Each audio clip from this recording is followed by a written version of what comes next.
Day 11 episode 12 विशाल versus अरमान। सुबह होते ही अरमान विशाल के पीछे पड़ गए थे और उन्हें पोक कर रहे थे बार बार, क्योंकि पिछली रात को विशाल ने मस्ती की और अरमान का और कृतिका का फोन छुपाया, जिसके बाद रात को उसने वो फोन वापस कर दिया। रात को अरमान को कोई प्रॉब्लम नहीं हुआ क्योंकि उसका मूड अच्छा था और फिर वो सो गया। सुबह अरमान उठते हैं और उसके बाद पोक करना स्टार्ट कर देते हैं विशाल को। पहले जिम एरिया में पोक करते रहे, उनके कंटेंट को लेके, उनके सोशल मीडिया को लेकर, जो कि विशाल को अच्छा नहीं लगा और उन्होंने उन्हें वार्न भी किया कि मेरी ऑडियंस पे या मेरे कंटेंट पे या मेरे काम पे मत जाओ। और उसके बाद कृतिका ने दोनों को समझाया, अरमान को भी समझाया कि मस्ती मत करो उसके साथ, और विशाल को भी समझाया, लेकिन अरमान जी हैं वो कहाँ किसी की सुनते हैं। फिर लंच टाइम में जब वह विशाल खाना बना रहे थे, अरमान ने फिर पोक करना स्टार्ट कर दिया और उन्होंने कहा कच्चा बादाम, और इस वर्ड से विशाल ट्रिगर्ड हो गए और एक बड़ी लड़ाई देखने को मिली। जिसके बाद अरमान ने कहा कि रोटी बनाओ, मुझे रोटी खानी है और रोटी कच्ची नहीं होनी चाहिए। जिस पर विशाल ने कहा कि मुझे अब रोटी नहीं बनानी, मैं आज की रोटी नहीं बनाऊंगा, जो मैंने बनाना था वो बना दिया है, आपके लिए रोटी मैं नहीं बनाऊंगा।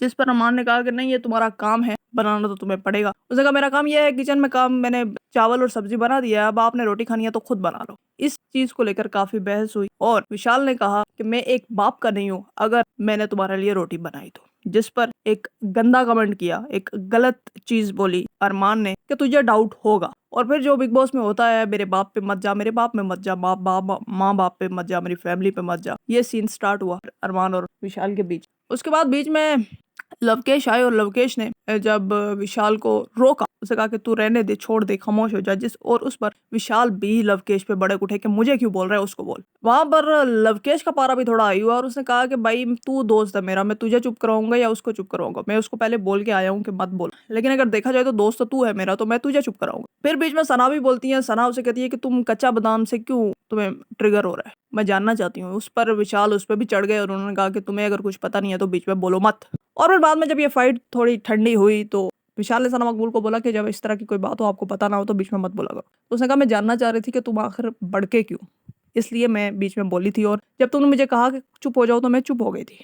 विशाल ने उसे ये भी कहा कि मैं जानता हूँ कि तुम्हारी लॉयल्टीज दोनों तरफ है, लेकिन फिर भी अगर इस फाइट की बात की जाए तो ये फाइट में कौन सही था कौन गलत, तो टोटली अरमान जो है वो गलत थे। क्योंकि रात को अगर आपको कोई मसला नहीं हुआ तो सुबह उठ के आपको क्या हो गया, एकदम से आप एकदम से पोक करने लग गए। पोक, हाँ ठीक है, इनको कंटेंट की वजह से अगर ये कर रहे हो, लेकिन फिर भी ये गलत है। आप किसी को बार बार पोक कर रहे हो और फिर वो तो बढ़ेगा ही, और फिर आप एक गलत वर्ड यूज कर रहे हो उसके लिए। तो ओवरऑल अगर देखा जाए तो इस फाइट में अरमान की गलती थी। विशाल ने ये भी कहा कि मैंने दोस्त समझा था, इस वजह से मैंने मस्ती की, फोन छुपाया था, लेकिन अगर आपको बुरा लगा तो फिर मैं कुछ नहीं कर सकता इस चीज में।